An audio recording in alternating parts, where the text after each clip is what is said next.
Hong Kong was built on greed, and making money is still what it does best.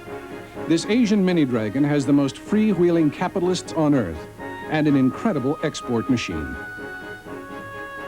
Hong Kong pours out toys, clothing, radios, and increasingly, its own people, who are afraid of what will happen when Hong Kong falls back into communist hands.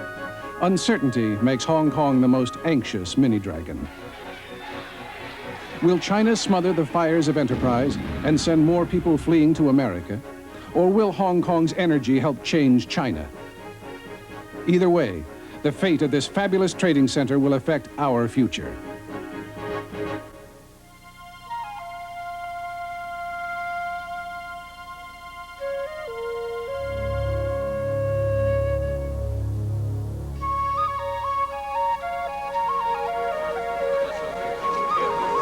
South Korea, Singapore, Hong Kong, Taiwan. Centuries of tradition and culture. Devastated in war.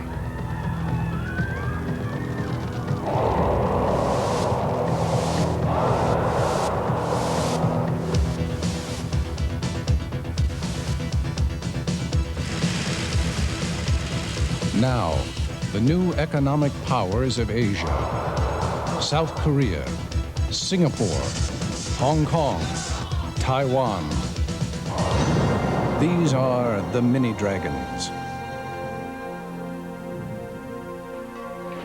Whoever would have guessed that a small fishing village on a barren rock, 1/3 the size of Long Island, would one day become the jewel of the Orient, trading capital of the world. Now this rock glistens with prosperity. It is a world of quick money and a fast buck, where fortunes have been made and lost overnight. It is a borrowed place living on borrowed time, time that may be running out. This is Hong Kong.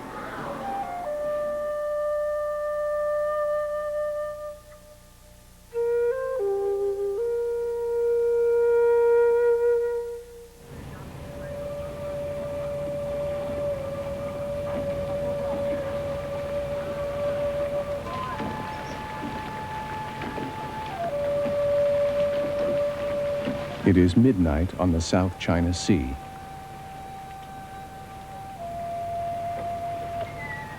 A small junk from mainland China has strayed across the border into Hong Kong's territorial waters.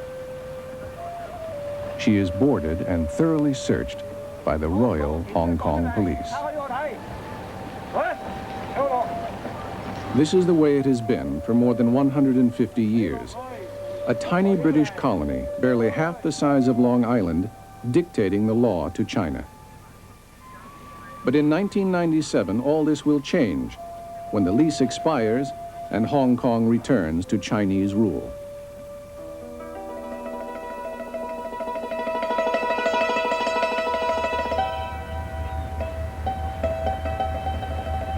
When China raises the red star over Hong Kong, one of the purest forms of capitalism on earth will be left in the hands of the world's largest communist state.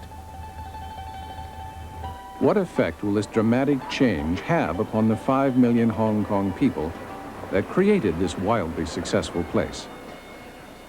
Will they stay, or will they leave?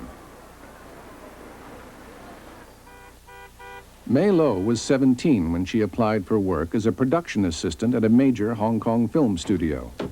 Instead, she landed a minor role in a kung fu movie. Today, May Lo is a rising star who sees 1997 as the deadline for fame and fortune.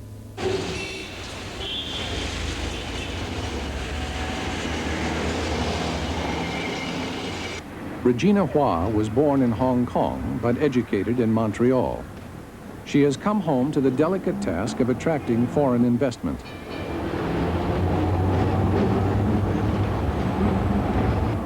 An uncertain future makes her job difficult.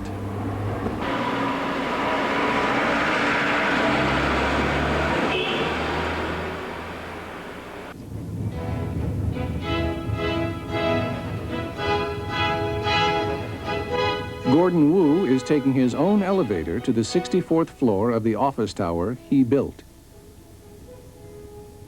He is literally rising above Wan Chai, the honky-tonk neighborhood where he was born and raised. Gordon Wu sees Hong Kong's reunion with China as a business opportunity that comes once in a lifetime. If he's right, he will win in a very big way. If he's wrong, he stands the chance of losing everything. A few years ago, Albert Chan was a cop walking a beat. Today, he is a senior officer within the Royal Hong Kong Police. But in 1997, the police will no longer be royal, and Albert Chan may be out of a job.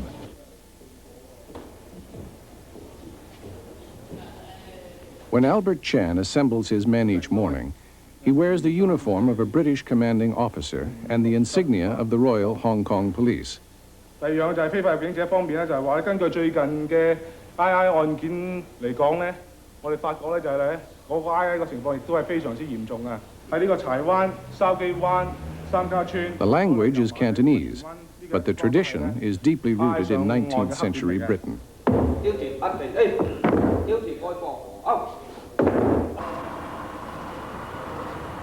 These 8 earnest men with their smart uniforms and bright blue ditty bags share a rather awesome responsibility. In a land founded by outlaws, they are charged with maintaining law and order.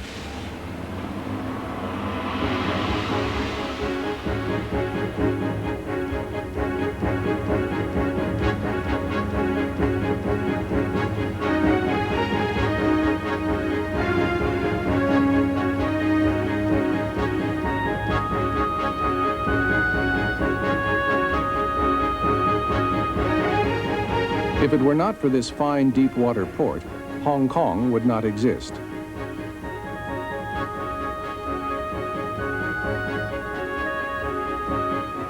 When China outlawed opium, British traders found a safe haven for their smuggling operations on the small islands of the Pearl River Delta. In 1842, they established a colony on Hong Kong Island. Her trade regulations were written by men seeking a free port. Their legacy has made Victoria Harbor the busiest in the world. Each container is the size of a boxcar, and at least 500 line the decks of this freighter alone. With more than 100,000 ships calling every year, the opportunity abounds for Hong Kong traders to follow in the footsteps of their forefathers. In a place where smuggling is a venerated tradition, Albert Chan plays a distinctly unpleasant guessing game. Of all the ships in Victoria Harbor, who is inside and who is outside the wavering line of Hong Kong law?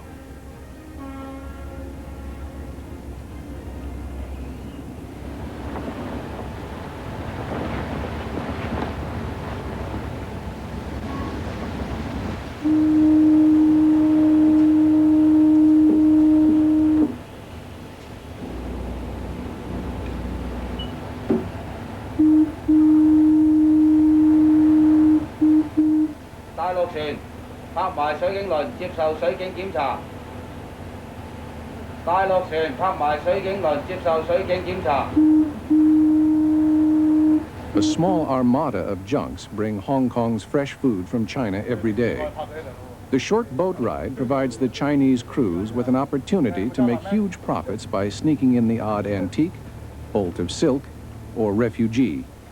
It is an opportunity seldom overlooked by the Chinese crews, and Albert Chan never looks the other way. Smuggling has existed in Hong Kong for a long time, and the law often protects smugglers. If the paperwork is not in order, we can take action. But even if we suspect they are smugglers and they have obtained the appropriate permits, we are powerless.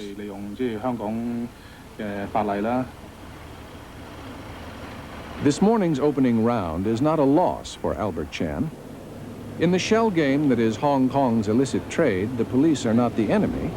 They are, quite simply, referees.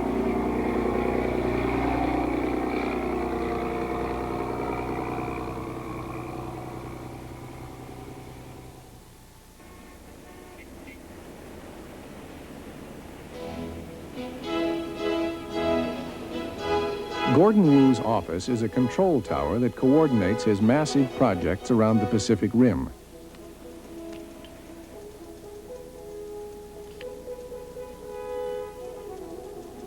From this inner sanctum, he is planning the construction of Hong Kong's tallest hotel, designing a new mass transit system for Bangkok, and building his most ambitious project, a 200-mile highway that will link Hong Kong with the growing industrial region of southern China.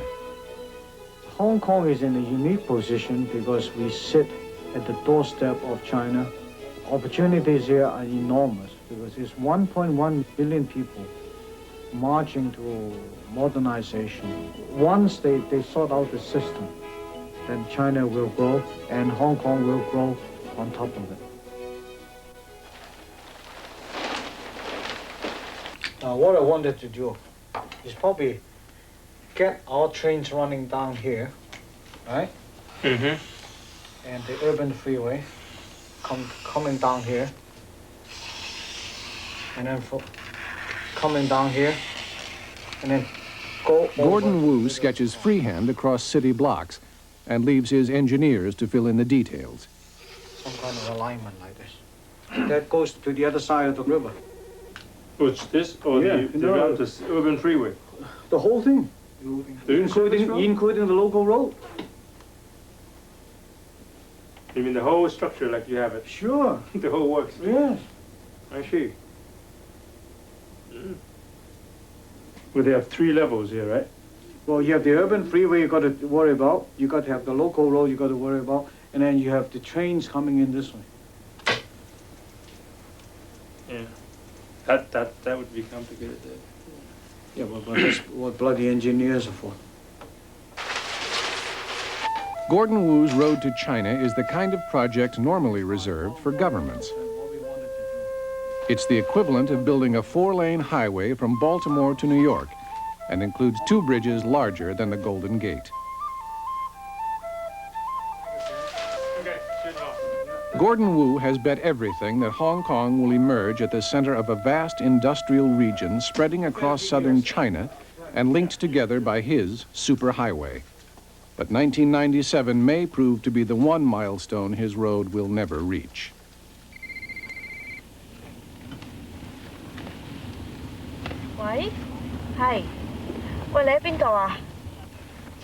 She is being chauffeured in a limousine, but for Mei Lo, it's an ordinary trip to the factory in the company car.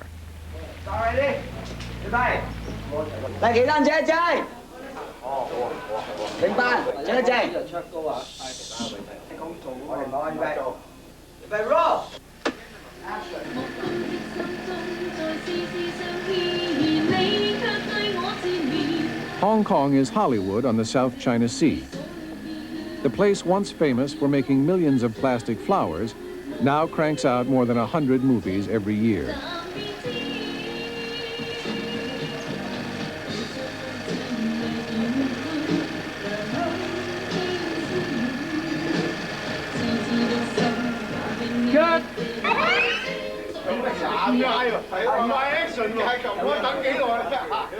Mei Lo is working to assure herself a place on this assembly line that leads to fame and fortune.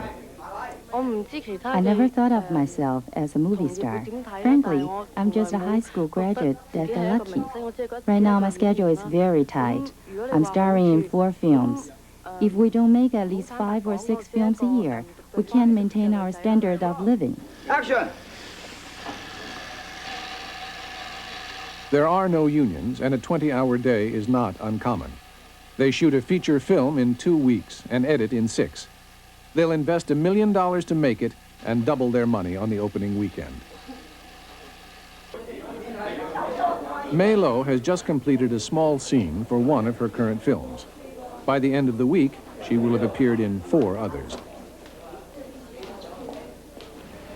To her fans, she is a glamorous movie queen. But in reality, Mei Lo is trying to cram her life's work into the few short years before 1997.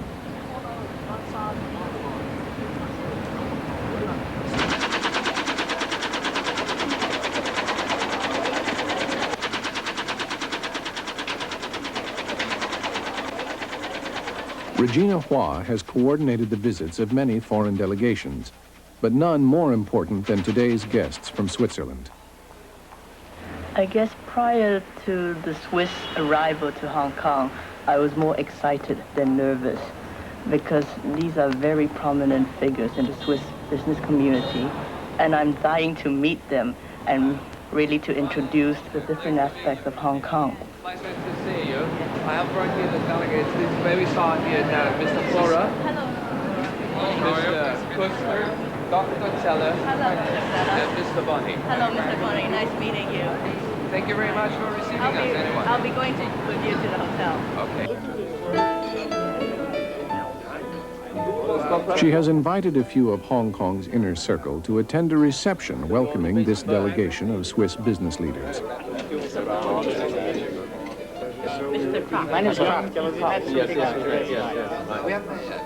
It is the first step in a highly choreographed visit designed to reassure them that in spite of 1997, Hong Kong's future is very bright.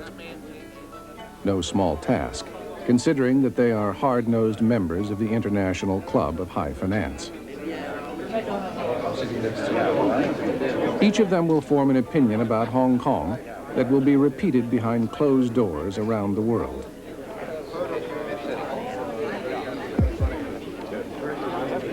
We feel confident that you will find in the next few days ample confirmation that Hong Kong is indeed the leading international trading center that it has been perceived to be for some years now.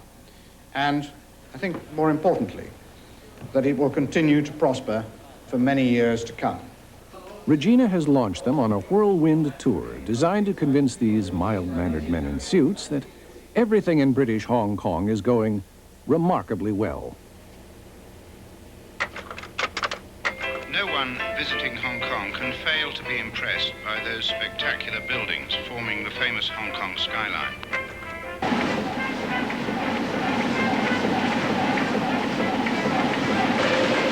So not many printers can do it, but if it is supposed to be sent to, let's say, places like Philippines or Singapore, it only have a shelf life of about 6 days. So we must get it to the customer as quickly as possible. In Hong Kong, we switch this magazine at 8 o'clock, and by about lunchtime, you'll be able to buy a copy of Asia Week in town at about 12 to 1 o'clock.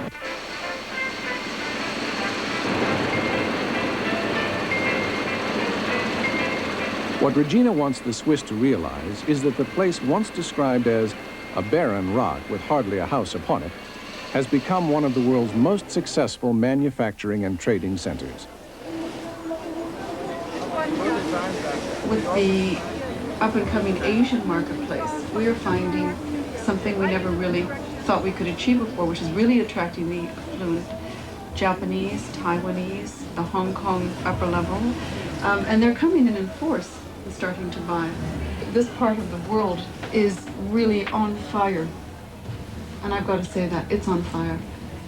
Let's hope that it continues because it's exciting to be part of it. Thank you very much.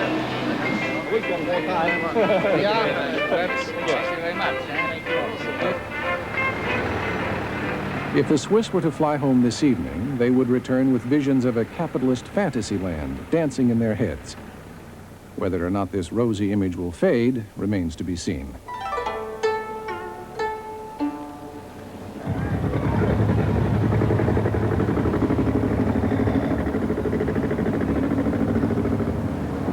If Victoria Harbor is the shining symbol of modern Hong Kong, then the typhoon shelters at water's edge are a reminder of her darker past.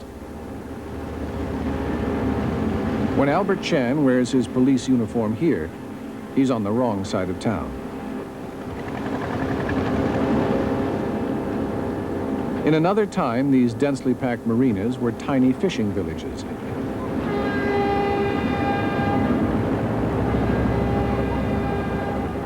Today, they're floating cities for thousands of people overflowing from the crowded metropolis.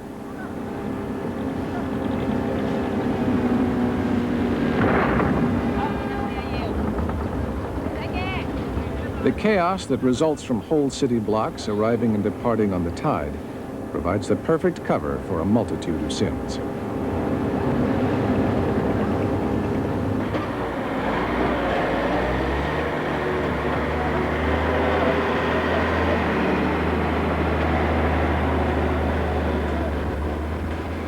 The shipping pier known as Western Praia has been the hub of trade between China and the world for at least 100 years.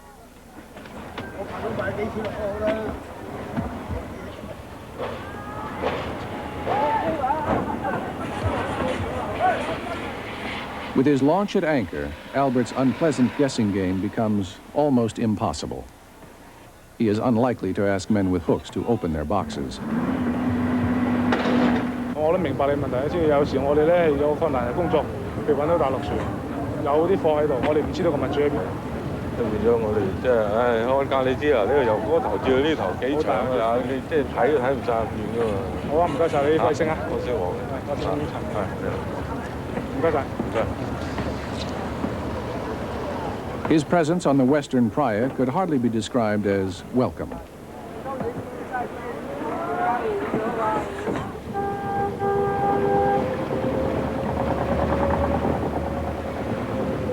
Within this underworld, not all the money is tainted. Most of the mainland Chinese crews that call on Hong Kong are prohibited by law from setting foot on her soil, but they still have to eat. In a classic example of Hong Kong's ability to fill every economic niche, a cumbersome immigration law has become a lucrative source of income for an industry of floating cafes. When you're born in Hong Kong, you must fight for a lot of things. Getting to work or onto a bus requires a struggle. For people in the West, their lives are more secure. In Hong Kong, if you don't work hard, you simply cannot survive. Most of the people who live in the typhoon shelters will survive 1997. A carton of untaxed cigarettes or an extra pound of tea is the difference between success or failure, and that will never change. But as Chinese rule approaches, the fate of Albert Chan remains unknown.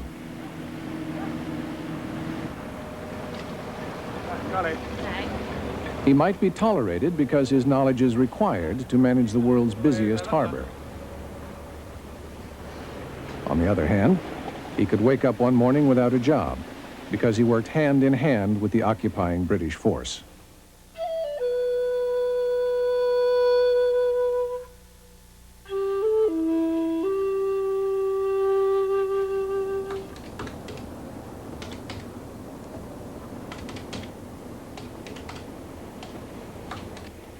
And then on the property, let's use this as the right cost. Right? Okay.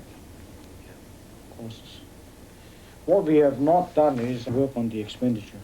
Gordon Wu's plan for China's first superhighway is brilliant, but his financing proposal to build it is visionary. It's going to be more substantial than. Yeah, and this should increase than 100 million, because that is. He will raise more than $1 billion for construction, and his company, Hopewell Holdings, will build the road. China contributes the land, which is state-owned, and agrees to split the tolls with Hopewell. When the contract expires, China owns a highway it didn't pay for, and Gordon Wu has made millions. It's more than that. Surely it's more than that.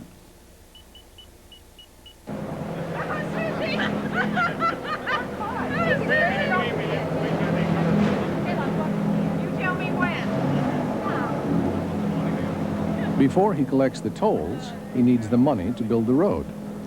So he has asked a few American bankers to join him on his yacht for dinner.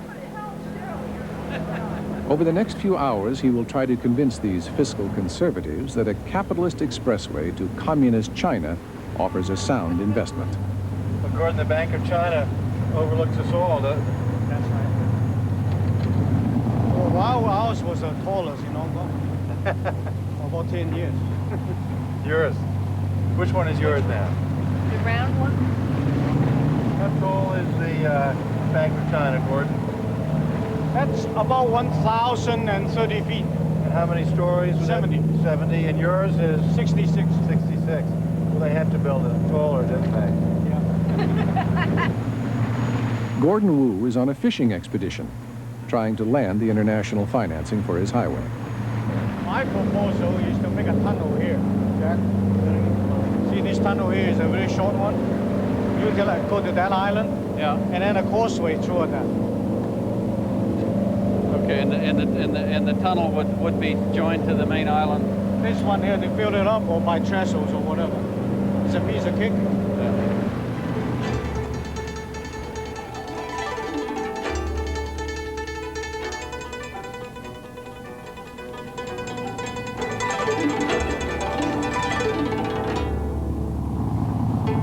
That's my philosophy in business. You know, I calculate what the other guy wants, and then I try to satisfy what his needs are, and I go from that point. Yeah.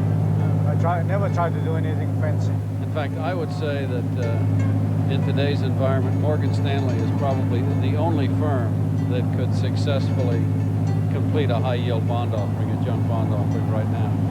And we've got, in our leveraged buyout fund, we've got $1.5 billion of, unused equity spending power. That's a better size. That's a better size. Gordon Wu is risking everything on the promise that China will continue to modernize, and the traffic on his road will be bumper to bumper. All that remains is to convince a skeptical world that he's right.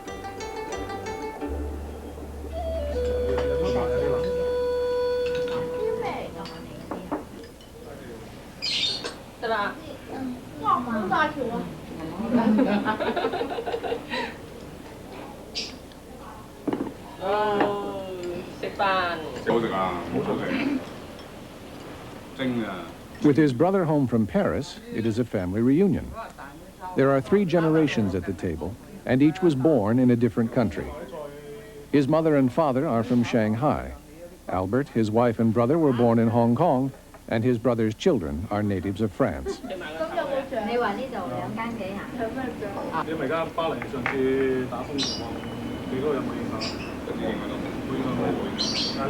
As the conversation turns to life in Paris, nagging questions arise that have crossed every family table in Hong Kong.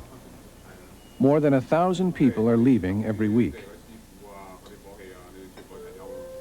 These photos of Albert's recent visit to Paris are snapshots from his past, but they also provide a glimpse into what may become his future.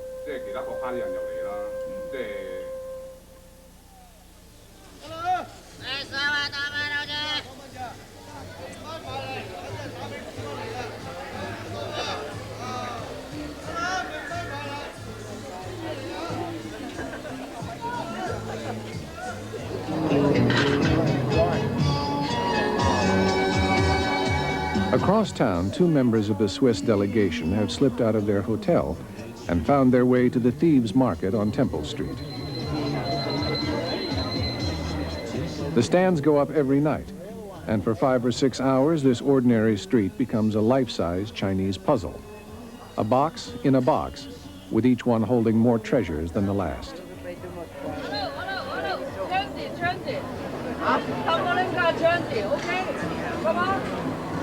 Come on. Trendy. Very good. Okay. Same. Trendy, okay. Thumbling-ka. Good, this is good. Trendy, okay. Come on.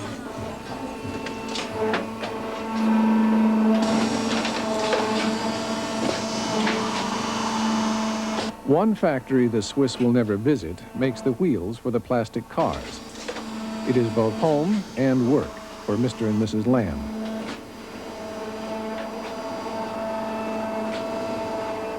They came to Hong Kong with the flood of more than 1 million Chinese refugees escaping the Communist Revolution in 1949.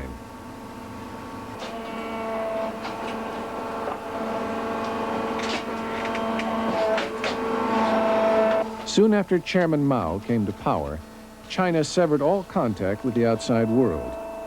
The Hong Kong economy shifted from trade to manufacturing, and skilled refugees like the Lambs transformed a bleak future into a global success story. They live in this squatter town rent-free along with hundreds of other small industrialists. To accommodate the waves of refugees, the government has been replacing these tin shacks with high-rise apartments. Within the freewheeling capitalism of Hong Kong, 50% of the population now lives in public housing.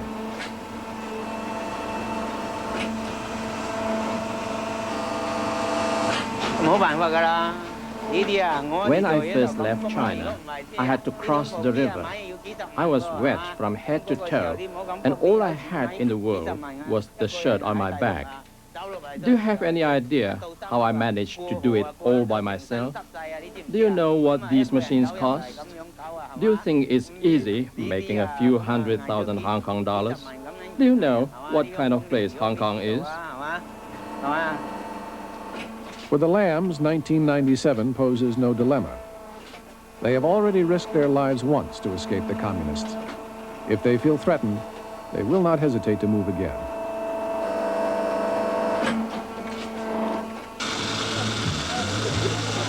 Okay, cash down 30. These high-powered Swiss executives are used to negotiating for millions of dollars. Tonight, they have bartered with a Hong Kong woman over the price of a plastic toy.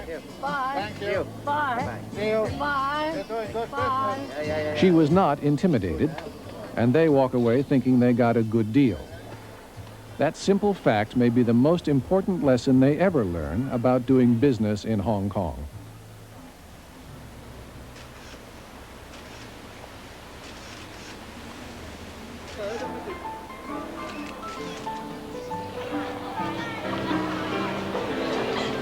Across Victoria Harbour, Mei Lo is attending the opening reception for her latest film.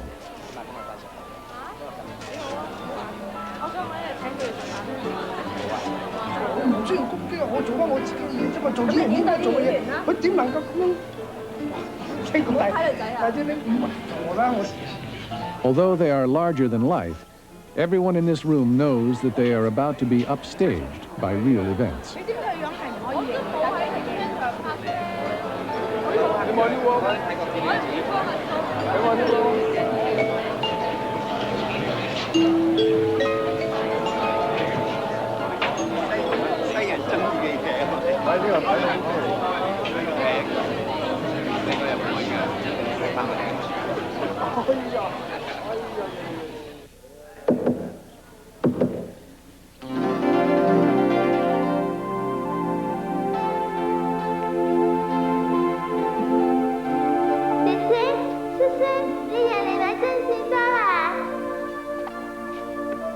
Mei Lo is reaching for fame with one eye on the camera and the other on the calendar.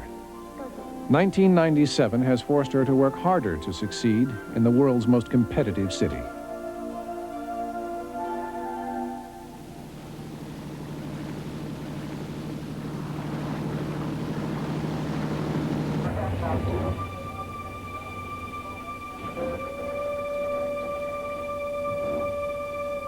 Long after Mei Lo's premiere has ended, Albert Chan has just begun patrolling the Hong Kong border with China.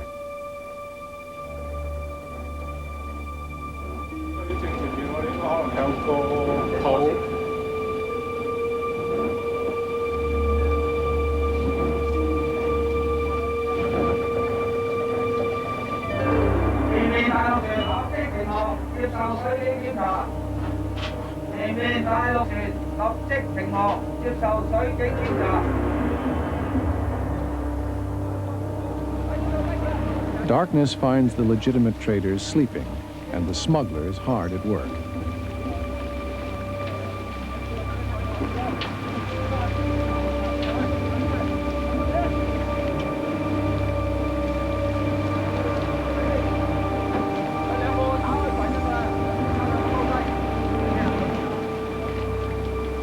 It seems as though the waiting has paid off. Albert and his crew have intercepted a junk that is overflowing with cigarettes being smuggled to China.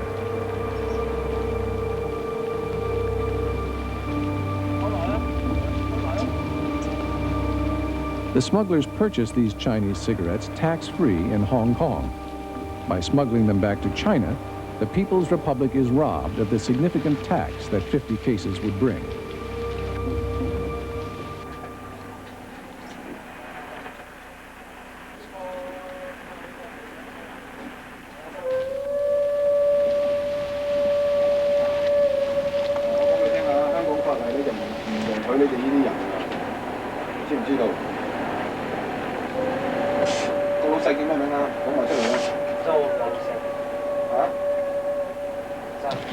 Within Hong Kong, the shipment is perfectly legal. But once the captain crosses the border into China, he is a criminal in a country that executes pickpockets. Even though they have been caught committing a crime, Hong Kong law protects the smuggler in Hong Kong waters.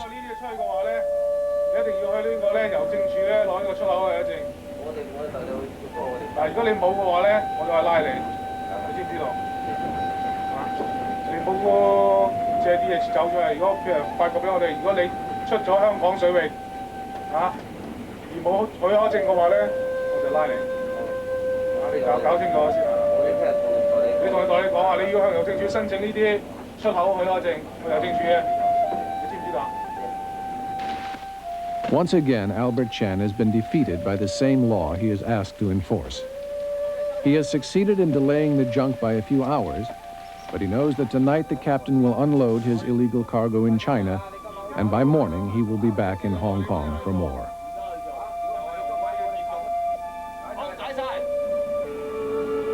It is a game of cat and mouse, where the cats make all the rules, but the mice always win.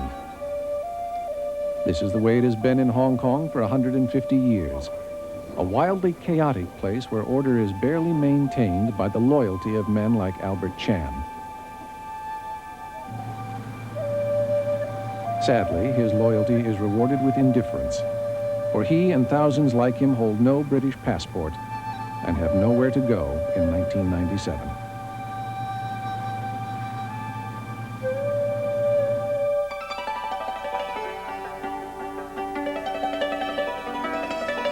Today, the Swiss delegation will travel less than 30 miles from Hong Kong to visit a capitalist boomtown that is inside the People's Republic of China. It is known as the Shenzhen Special Economic Zone, and it is an oasis of success within the gloomy Chinese economy. Shenzhen is often held up as an example of the openness that economic reform requires. In reality, it is the only way that China can compete with Taiwan, South Korea, or Singapore.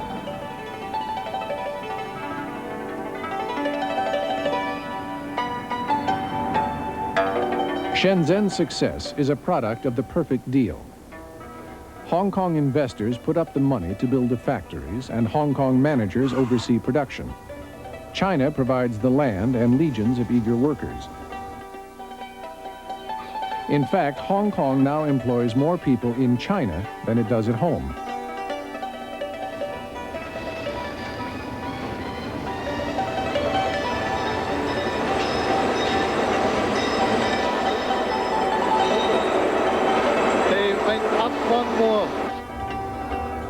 If Shenzhen is any indication, then Hong Kong's reunion with China could create an economic miracle overshadowing Japan or any of the mini-dragons.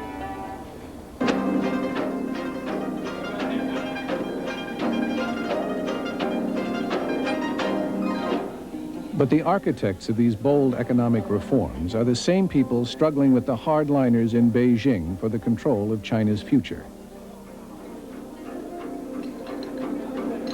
This afternoon's luncheon is hosted by a Shenzhen official charged with attracting foreign investment.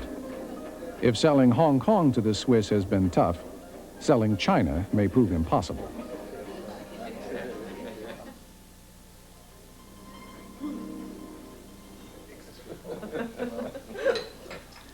You know, we heard a lot about openness and keeping everything open, but the first time in my life I was forced to throw the Hong Kong newspaper away at the border. I wasn't even allowed to read my own newspaper. How does this have anything to do with openness? I mean, cannot one, not even in Shenzhen, one can't even read a harmless newspaper from Hong Kong? 你这个问题是个政治问题，我是搞经济的，我还没有能力答复你这个问题。Your question is a political one, and I am in charge of the economical side, so I cannot answer you this question. So if I can't read Chinese, I get no news. This is a political question, and you're only responsible for the economy. Do you think that from the economic point of view, this political answer helps for future cooperation and investment? 可能呢，有的时候松，有的时候再紧。这个 Now, you know, in a political point of view, sometimes in China, sometimes it's stress and sometimes it's relaxed because it's not, you know, up to myself, you know, up to what I think. Sure, Mr. Tom, that you would answer many more critical questions with a smile, but Mr. Walter has pointed out that time is moving and we should keep on the program, so I think we thank you very much for your openness. The Swiss have been brought to Shenzhen because Hong Kong has an enormous stake in its success. If a few Hong Kongers can create the largest economic boom in China, then maybe Beijing will hear it and begin to see Hong Kong as the key to their own success.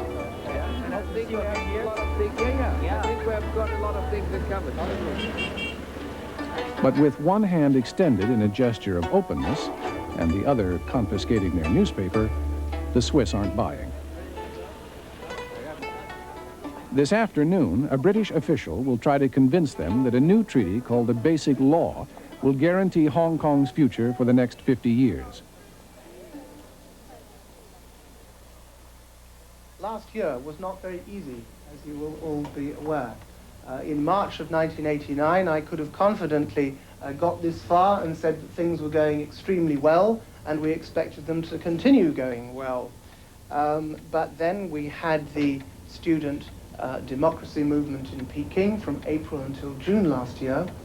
Consequently, the blow on the 4th of June, when that movement was crushed, and the subsequent suppression of it, has had a very depressing effect on people in Hong Kong, to the extent where we have generally described ourselves as suffering from something of a confidence crisis.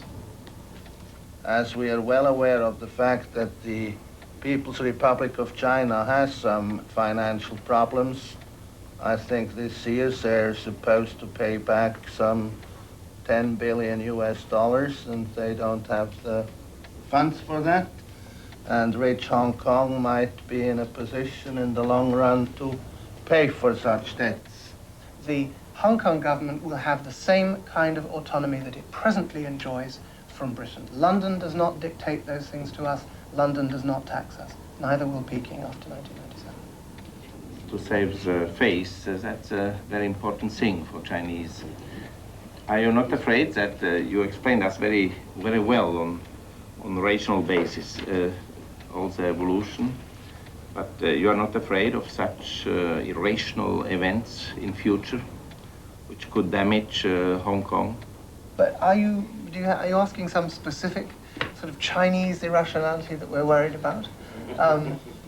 I mean, they might, you mean they might tear up the agreement or something like that?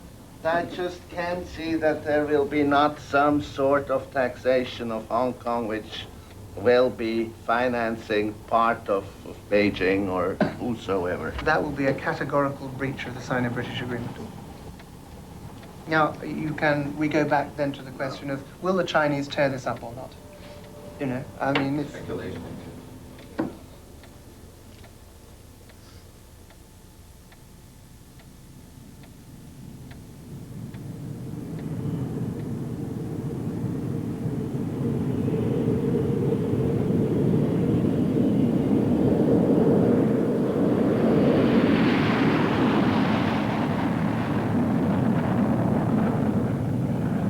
The Swiss may have departed Hong Kong unconvinced, but Regina Hua is staying.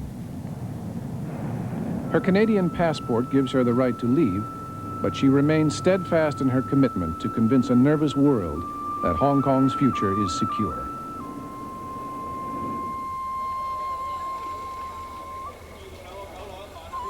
Regina Hua is not alone. In early 1989, Gordon Wu took his Chinese highway to the Hong Kong Stock Exchange.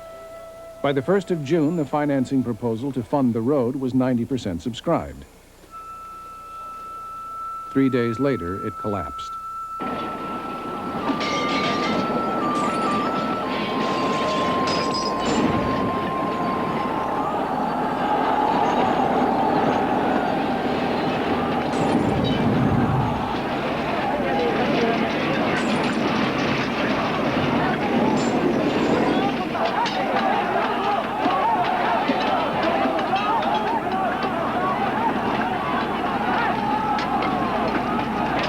We're supposed to receive that 3.861 billion Hong Kong dollars on the 5th of June. And obviously on the 4th of June, there was shooting. And there were a lot of dead bodies in Beijing. I remember about a week before June 4th, I went to see Willie Purvis, and I told Willie that I was rather worried about the developments in Beijing. And Willie said that, you know, no matter what happens, Gordon, you must keep on building the superhighway. It's important for Hong Kong. I say, yes, I agree with you. We will build a superhighway no matter what happens. The crackdown at Tiananmen Square may have frightened off the bankers, but Gordon Wu's vision remained unshaken. I think Tiananmen Square is just one incident. I think the march forward has got to go on because it's, at the end of the day, it's a bottom line.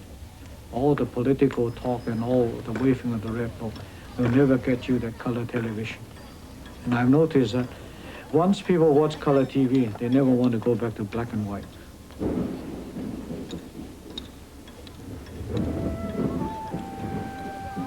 When investors abandoned his road, Gordon Wu reached into his own pocket.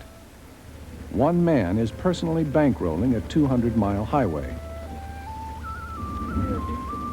But like the bridges that link the two countries, the road remains unfinished. 4 lanes reach out from China, but only 2 come out from Hong Kong to greet them. That looks impressive. It's a very big building, that one, yeah. Gordon Wu's personal fortune is not unlimited. Today, he and his financial advisors inspect the new border station in preparation for their return to the banks for additional construction loans. Well, this is the beginning of the highway network. We can go after we've gone through the customs and the immigration. You connect directly with the highway link. And when we do that, hopefully by this Christmas, we should be able to get the first cars rolling. In a way, this is like Tijuana and San Diego.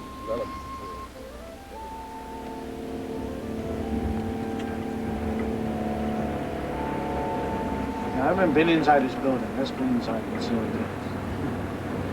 Since we paid for it.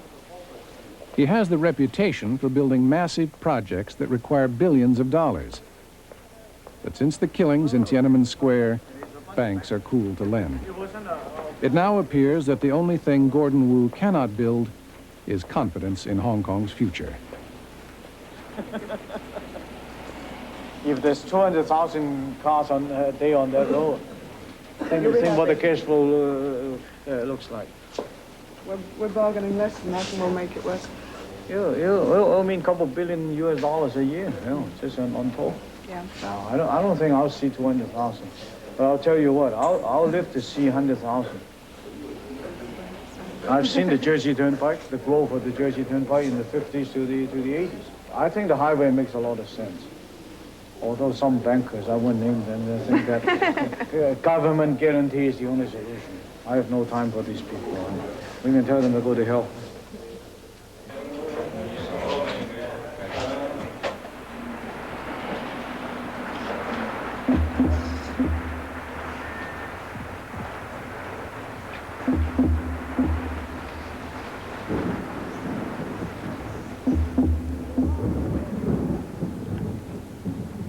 Given China's internal struggle and Hong Kong's imminent return, will his highway ever see a single car? Or, as some chillingly suggest, will it simply become a fast track for Chinese tanks?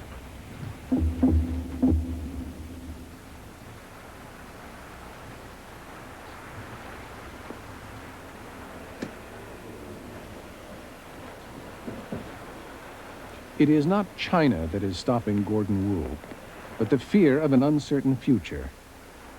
And if uncertainty can stop a powerful man who is a billboard for Hong Kong's success, then what will happen to Albert Chan, Regina Hua, Mei Lo, and 5 million other Hong Kong people?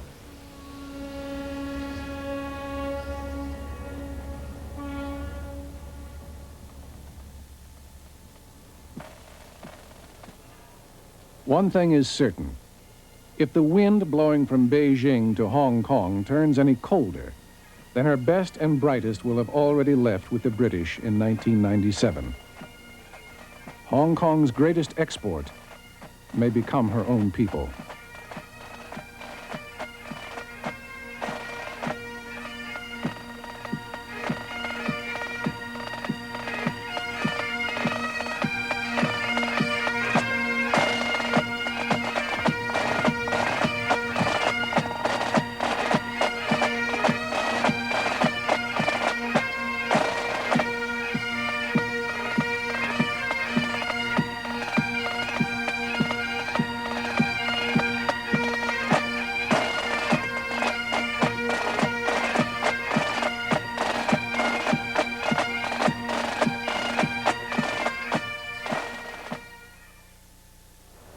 Hong Kong's future will always depend on what happens in China, a nation struggling to reform its economy while keeping its own brand of socialism. Can China open up its economy without changing its political system? The mini dragons we have seen in this series, South Korea, Taiwan, and Singapore, have faced the same dilemma. They learned that free market economies bring prosperity, but also demands for more democracy. The hour you have just seen raises a lot of ifs. If the wind from Beijing blows colder, if uncertainty about the future leads foreign investors to flee, and if Hong Kong's best and brightest continue to leave. But these are only ifs, posing a giant question mark over Hong Kong's future. The guessing game is a study in contrast. On the one hand, the doomsayers predict that China will crack down and reshape Hong Kong in its own image. On the other hand, the pragmatists say China will recognize that both stand to benefit by letting Hong Kong continue to flourish as the trade and financial center of the Pacific.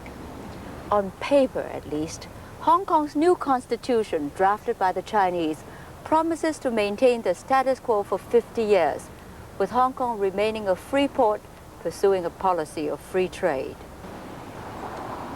Despite these assurances, many are skeptical about China's promise.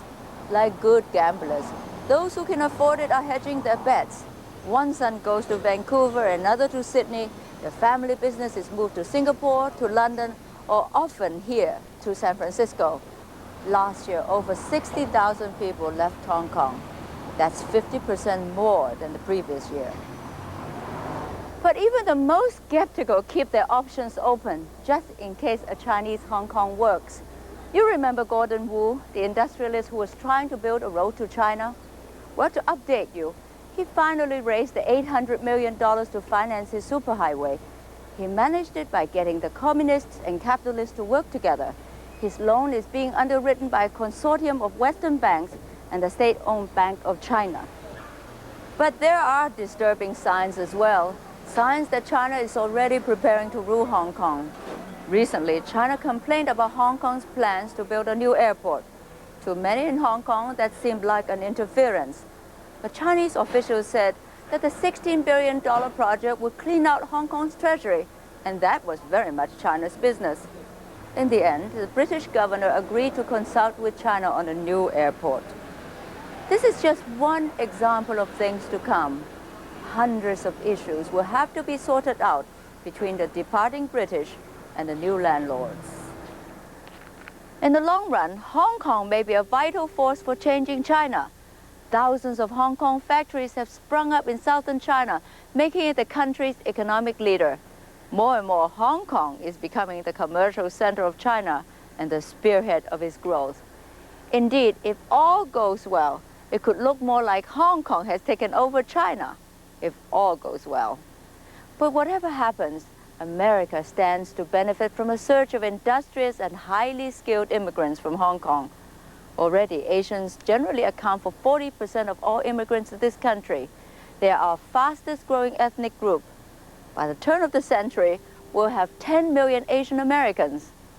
I think this is just the kind of spice our melting pot needs.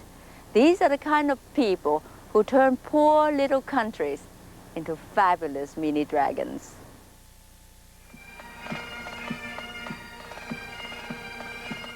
You've just seen the final episode of Mini Dragons, and we hope you've enjoyed the series. Later in July, watch for another chance to visit foreign countries on the exciting series Adventure. And now, join us for the premiere of the 4th season of POV, returning to Channel 11. The series presents the provocative points of view of independent filmmakers in nonfiction. Don't miss POV. Next.